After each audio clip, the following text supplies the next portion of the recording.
আমার মন প্রথম থেকেই চাইছিল না আমি হোটেলে যাই, কিন্তু শ্যামাদার কথা শুনে আমি আর দীপাঞ্জন স্যার ওই হোটেলে যেতে বাধ্য হলাম। আর ওই হোটেলে গিয়ে আমাদের সাথে যা হলো ভাই, তোমরা শুনলে তোমাদের মেরুদণ্ড দিয়েও একটা শীতল স্রোত বয়ে যাবে।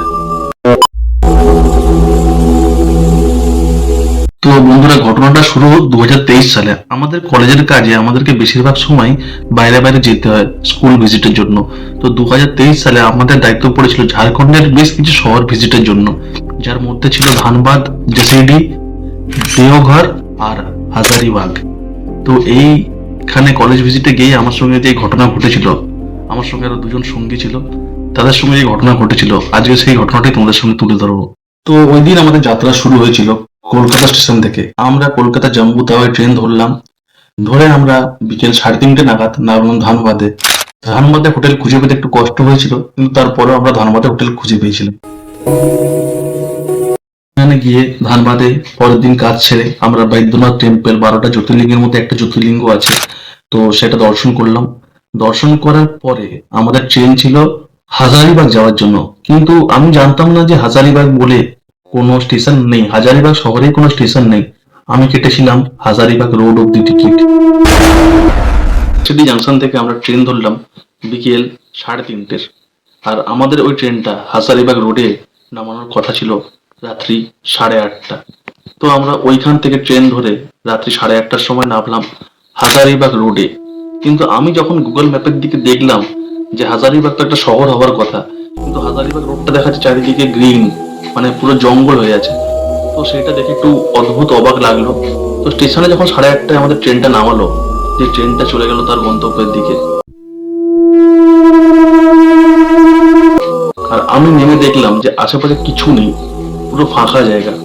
তো হাজারিবাগ যেটা শহর সেটা একটু জমজমাটি হওয়ার কথা, কিন্তু দেখলাম না, সেখানে কিছুই নেই। তো সেখানে নেমেই একটু ভয় লাগা শুরু হলো আমাদের তিনজনেরই, কারণ স্টেশনটা পুরো ফাঁকা, স্টেশনের কোনো লোকজন খুব একটা ছিল না, আর আশেপাশে কোনো ঘর বাড়ি কিছু ছিল না। তারপরে আমরা সাহস করে স্টেশনের বাইরে নামলাম, নেমে স্টেশনের বাইরের দিকে গেলাম। স্টেশনের বাইরের দিকে যেতে দেখলাম কিছু খাবারের দোকান খোলা রয়েছে, প্রায় সেগুলো বন্ধ হতে হতে যায়। তো তাদেরকে বললাম যে হাজারিবাগ যাবো কিভাবে, বললো হাজারিবাগ এখান থেকে এখনো 60 কিলোমিটার দূরে, এটা হাজারিবাগ যাওয়ার রোড, এখান থেকে মেন রোডটা রয়েছে, তাই জন্য এই জায়গাটার নাম হাজারিবাগ রোড। আর হাজারিবাগ কোনো স্টেশন হয় না। সেটা শুনে একটু অবাকই হলাম যে হাজারিবাগে কোনো স্টেশন হয় না, এতটা রাস্তা আমরা রাত্রে গাড়ি পাবো তো? তো ওনারা যারা ছিল ওখানকার লোক বললেন গাড়ি এত রাত্রে এখানে পাওয়া যাবে না, জঙ্গল পাহাড়ি রাস্তা, এই সময় গাড়ি যায় না রাস্তা দিয়ে। শুনে একটু ভয়ই লাগলো যে রাত্রি 8:30 বাজে, আর ওই জায়গাটার মধ্যে কোনো হোটেল পাবো বলে আমার আশা ছিল না। তাও আমরা ওখানে আধ ঘন্টা ধরে কিছু হোটেল খোঁজার চেষ্টা করলাম, কিন্তু ওখানে কোনো হোটেল তো থাকার পেলামই না, প্লাস একটা যেই ঘরটা পেয়েছিলাম সেটা থাকা আরো মানে রিস্কি হয়ে যেত আমাদের পক্ষে, কারণ সেই জায়গাটা ছিল একটা মানে পুরো ফাঁকা জায়গার মধ্যে একটা রুম টাইপের। তো আমরা ভাবলাম যে এত রিস্ক নিয়ে এখানে না থেকে আমরা যদি কোনো লিফট পেয়ে বা কিছু পেয়ে হাজারিবাগ অব্দি যেতে পারি। তো লিফটের কথা তো বাদই দিন, কারণ ওখানে লিফট কেন, কোনো গাড়ি যাচ্ছিল না, শুধু ট্রাকেরা যাচ্ছিল, আর হাত দেখালো দাঁড়াচ্ছিল না। আর যারা কয়েকজন দাঁড়াচ্ছিল ওরা যাচ্ছিল রাঁচির দিকে, কেউ যাচ্ছিল না হাজারিবাগের দিকে। তো তারপরে কিছু লোকাল লোক আমাদেরকে বললো যে আপনারা এত রাত্রে হাজারিবাগ যাবেন না, পাহাড়ি রাস্তা, জঙ্গলের রাস্তা, রাত্রিবেলা ছিনতাই টিনতাইও হতে পারে। আপনারা কাছাকাছি একটা রাস্তা বললো যে ওই দিকে যান, কিছু হোটেল ওই রাস্তায় পড়বে, দুটো হোটেল পড়বে, আপনারা দ্বিতীয় হোটেলটাতে থাকবেন, প্রথমটাতে ভুলেও থাকবেন না। তো যেমন কথা তেমনি কাজ। তো আমি ভাবলাম যে হচ্ছে ওই অতটা হোটেল অব্দি যাবোই, কোনো গাড়ি ওখানে ছিল না। তারপরে দেখলাম একটা বাস আসছে, এটা রাঁচি থেকে কলকাতার দিকে আসছে। তো আমরা সেই বাসটায় উঠলাম, সেই বাসটা উঠে কিছু দূর নামিয়ে আমাদেরকে নামিয়ে দিল, নামিয়ে বললো এইখানে দুটো হোটেল আছে, দ্বিতীয় হোটেলটায় থাকবেন, প্রথমটা যেটা দেখছেন ওটা থাকবেন না। তো আমরা নামলাম, নেমে আমাদের দুবার ওয়ার্নিং পেয়েছিলাম যে প্রথম হোটেলটায় থাকবেন না, দ্বিতীয় হোটেলটায় থাকবেন, কিন্তু খেলা তো এখান থেকেই শুরু হলো।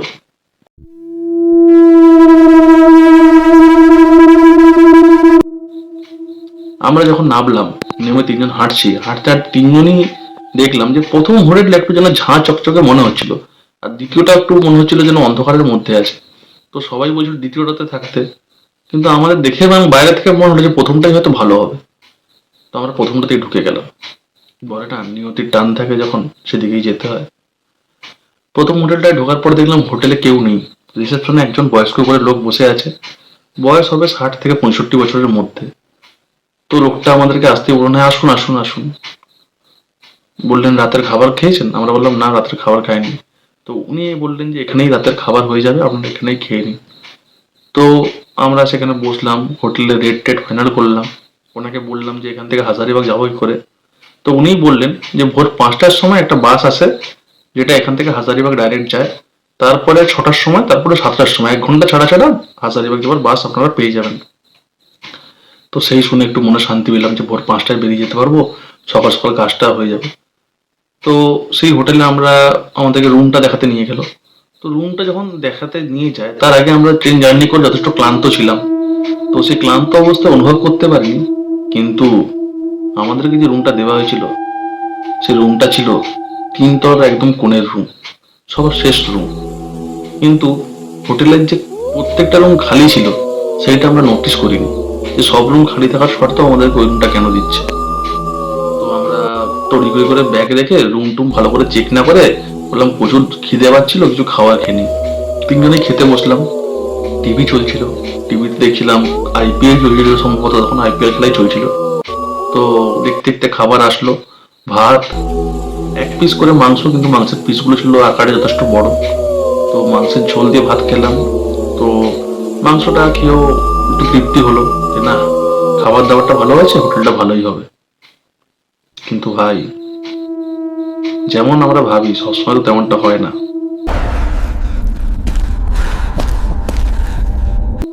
আমরা খাওয়া দাওয়া করে আস্তে আস্তে করে সিঁড়িতে উঠলাম। তো উঠতে উঠতে আমার নিজেরই মনে হচ্ছিল যে হোটেলে তো রুমগুলো সবই খালি, আমাদেরকে 3 তলায় কোণের রুমটা দেওয়া হলো কেন? নিজের মনে এই প্রশ্নটা হচ্ছিল। তো হঠাৎ যেতে দেখলাম যে একটা রুমে লাইট জ্বলছে, কিন্তু রুমে কেউ নেই। আমরা ভাবলাম যে হয়তো এখানে কোনো হোটেলের স্টাফ টাফ থাকে, দোতলায় সেটা। কিন্তু 3 তলার ফ্লোরে কেউই ছিল না, না হোটেলের কেউ লোক, না কোনো কাস্টমার, কেউই ছিল না। তো দেখে একটু ভয়ই লেগে গেছিল সত্যি কথা বলতে, কারণ তখন বাজে রাত্রি 10:30, আর হোটেলে মাত্র আমরা 3জন, আর হোটেলের মালিক নিচে, আর পুরো হোটেলে খালি। তো এই কথাটা যখন আমি বাকি 2জন আমার কলিগকে বলি, তো ওরাও ব্যাপারটা নোটিস করলো। তখন ওরাও একটু আতঙ্কিত হলো। তখন শ্যামাদা যে ছিল আমার কলিগ, সে বলল আমাদেরকে তো এই লোকগুলো বলেছিল, 2 জায়গায় ওয়ার্নিং দিয়েছিল যে প্রথম হোটেলটা না থেকে দ্বিতীয় হোটেলটায় থাকতে। এখানে কি কিছু ছিনতাই ফিনতাই হয়, কোনো কেস আছে? তো ঝাড়খণ্ডের হিস্ট্রি এমনিতেই আমরা খুব জানি, খুব খারাপ। তো আমরা যে ডিস্ট্রিক্টটায় ছিলাম সেই সময়, সেটা হাজারিবাগ ডিস্ট্রিক্ট নয়। সেই ডিস্ট্রিক্টটা ছিল, যখন আমি গুগল ম্যাপে সার্চ করলাম, সেই ডিস্ট্রিক্টটা ছিল জাসিডি। আমরা জাসিডিতেই কোনো একটা জায়গায় ছিলাম। চারিদিকটা ছিল ফাঁকা আর ফাঁকা, মাঝখানে মাত্র 2টি হোটেল। ভাই, যখন সবকিছু আমরা মাথায় টেনশন ভাবতে শুরু করলাম, সবাই একটু আতঙ্কিত হয়ে গেলাম। তারপরে রুমে ঢুকে যখন আমরা দেখলাম যে রুমের যে জানলা রয়েছে, যে জানলায় থাকে না একটা টিপে দিয়ে টানলে জানলাটা লেগে যায়, আবার টিপে দিয়ে খুললে স্যাটারিং জানলা থাকে না, ওই যে জানলার লকটাই ছিল পুরো খারাপ। তো আমাদের কাছে হোটেলের বলার নাম্বার নেই, ফোন নাম্বার। তো এবার নিচে গিয়ে হোটেলওয়ালার নাম্বার নিতে হবে। তো ভাই, আমি সাহস করে গেলাম নিচ থেকে হোটেলওয়ালার নাম্বার নিতে। কিন্তু যখন 3 তলা থেকে দোতলায় বাঁকার যে করিডোরটা হয় না, মানে সোজা গিয়ে বাঁ দিকে গিয়ে আবার নামতে হবে সিঁড়িটা, যখনই আমি ঘুরলাম না ভাই, তখনই পিছনে ঘুরলাম, দেখলাম একটা 7 ফুটের মতো লোক সাদা চাদর জড়িয়ে আমার দিকে তাকিয়ে আছে। ভাই, সেই মুহূর্তে আমার যে কি অবস্থা হয়েছিল, সেইটা মুখে বলে আমি বোঝাতে পারবো না, কিন্তু আমি চেষ্টা করছি আমার কিরকম ফিল হচ্ছিল। প্রথমত আমি ভূতের ভয়টা পরে ভেবেছিলাম। প্রথমে আমি ভেবেছিলাম হয়তো ওটা কোনো মানুষ হবে, যে ছিনতাই করতে এসছে বা কিছু টাকা পয়সা চাইবে আমাদের কাছে। তো ভাই, সেই মুহূর্তে আমি ভূতের কথা ভাবিও নি, কিন্তু ভাবতে বাধ্য হলাম কিছু সেকেন্ড পরে। যখন আমি পেছনে ঘুরে পালাতে যাবো আমার রুমের দিকে, তখন পালাতে গিয়ে আমার পাটা জাস্ট ফড়কে গেল ওই জায়গাটাতে। তো ফড়কে গিয়ে আমি একটু পড়েই গেলাম, খুব জোরেও পড়িনি, খুব আস্তেও পড়িনি। তো পড়ে আমি যখন পিছন দিকে তাকালাম যে লোকটা যে আমার থেকে কত দূরে, দেখলাম কেউ নেই ওখানে। বন্ধুরা, যখন আমি দেখলাম যে পেছনে কেউ নেই, সঙ্গে সঙ্গে আমি রিটার্ন ছুটে গিয়ে তিনতলায় আমার রুমে গেলাম, গিয়ে বাকি দুজনকে কথাটা বললাম। তো ওরা বললো যে গুগল ম্যাপে সার্চ করে হোটেলের নাম্বারটা পাওয়া যায় নাকি।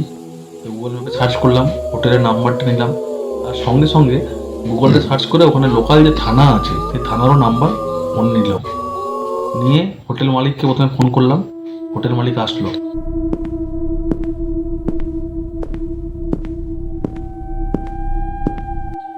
এসে আমাদেরকে যেটা বললো সেটা শুনে আমাদের তিনজনের রক্ত সেখানেই জমে গেছিল। তো প্রথমে আসতেই হোটেল মালিককে আমরা একটাই কথা জিজ্ঞাসা করেছিলাম যে পুরো হোটেল খালি, আপনি আমাদেরকে তিনতলায় রুমটা কেন দিয়েছেন।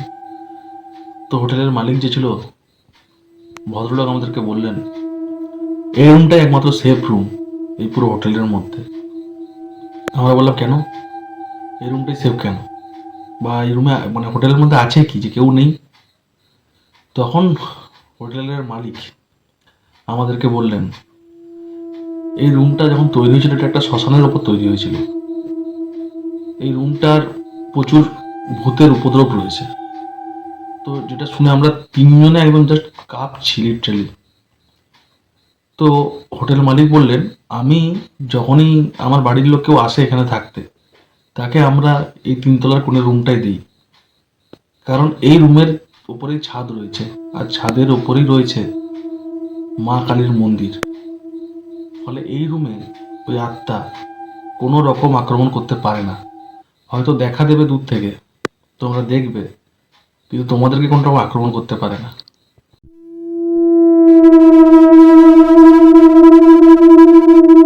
ভাই, এই কথাগুলো শুনে তিনজনের রক্ত তো একদম জল হয়ে গেছিল। আমরা সেই মুহূর্তেই সিদ্ধান্ত নিলাম যে আমরা আর এই হোটেলে থাকতে পারবো না। তো হোটেল মালিককে বললাম যে আমরা এখানকার লোকাল থানার নাম্বার নিয়েছি, থানায় ফোন করবো নাকি। বলে আমরা তৎক্ষণাৎ ওই হোটেল থেকে মালিকের কাছ থেকে 1,000 টাকা অ্যাডভান্স করেছিলাম, 1,000 টাকা আমরা রিটার্ন নিয়ে এক প্রকার জোর করেই নিয়ে আমরা ওই হোটেল থেকে বেরিয়ে পাশের হোটেলে গেলাম।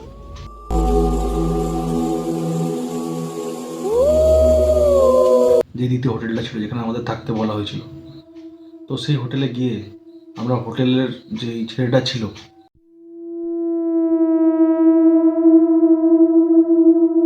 তাকে সমস্ত কথা বললাম।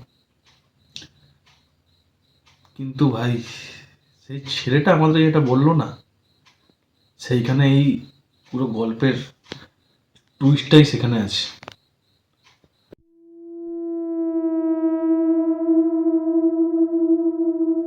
আর ছেলেটা আমাদেরকে বলল যে লোকটা আপনাদেরকে এই কথাটা ঠিকই বলেছে যে এই হোটেলটাকে শ্মশানের ওপরে ছিল, যার ফলে এখানে নানান রকম আত্মা ঘুরে বেড়ায়।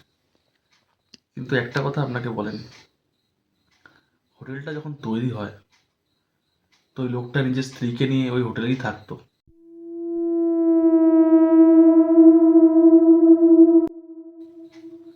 তো লোকটা তখন জানতো না যে ওইখানে এত আত্মার বসবাস রয়েছে। লোকটার স্ত্রী লোকটাকে বলতো যে এটা দেখেছি, আজকে একটা আত্মাকে দেখলাম, মনে হলো আজকে আমার মনে হচ্ছে কেউ এখানে বসে আমার দিকে তাকিয়ে আছে। কিন্তু লোকটা অত টাকা দিয়ে জায়গাটা কিনেছিল। তো লোকটা তার বউকে বলতো আরে না না, কিছুই নেই হোটেলে, কিছুই হবে না, কিছুই হবে না। আজ থেকে ঠিক 30 বছর আগে ওই তিনতলায় যে রুমে আমরা ছিলাম না, ওই তিনতলার ওই রুমেই ওর হোটেল মালিকের স্ত্রী গলায় দড়ি দিয়ে নিজের প্রাণ দেয়। ভাই, ছেলেটা যখন এই গল্পগুলো বলছিল না, ছেলেটা চোখ দেখে আমরা বুঝতে পারছিলাম যে ছেলেটা আমাদের মানে বোঝাতে চাইছে যে আমরা কি জোর বেঁচে গেছি প্রাণে। আর ছেলেটা এটা লাস্টে বলল, যখনই ওই হোটেলে ভুলে কেউ থাকতে চলে যায়, কারণ সবাই আপনাদেরকে বলবে যে আপনারা এই হোটেলটা থাকবেন, আর ভুলে যারা ওই হোটেলে যায়, প্রত্যেক যারা হোটেলের কাস্টমার আছে, ওই হোটেল মালিক তাকে ওই তিনতলা রুমটাই দেয় যেখানে হোটেল মালিকের স্ত্রী গলায় দড়ি দিয়েছিল। হয়তো তার আত্মা এতেই শান্তি পায়।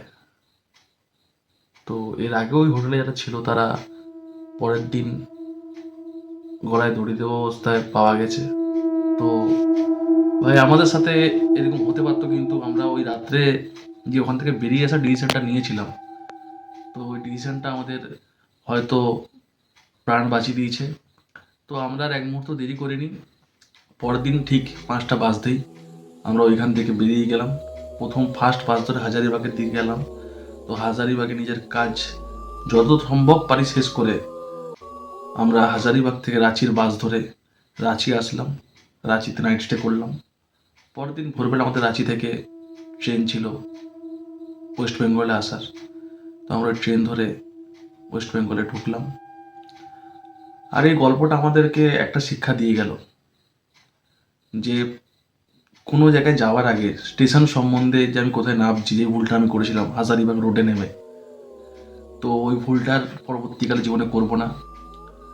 আর যখন কোনো লোক আপনাদেরকে পরামর্শ দেয় যে এইটা না আগে ওইটাই যাবেন, লোকাল লোক বলবে, তো ওই কথাটাকে মাথায় রাখতে, আর কোনো হোটেলে যাওয়ার আগে একটু প্রথমেই একটু চেকিং করে রাখতে যে হোটেলটা সুটেবল, হোটেলে আর কেউ আছে নাকি।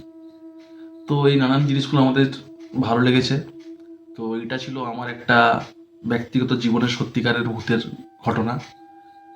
তো আমি যেটা দেখেছিলাম সেটা ভূত দেখেছিলাম না কোনো স্পিরিট আমাকে দেখা দিয়েছিল ওই মুহূর্তের জন্য, বা আমাকে হন্ট করছিল, বা কোনো অন্য স্পিরিট যারা ওই হোটেলে প্রাণ দিয়েছে ওই আত্মার জন্য, সে আমাকে অগ্রিম সাবধান করছিল,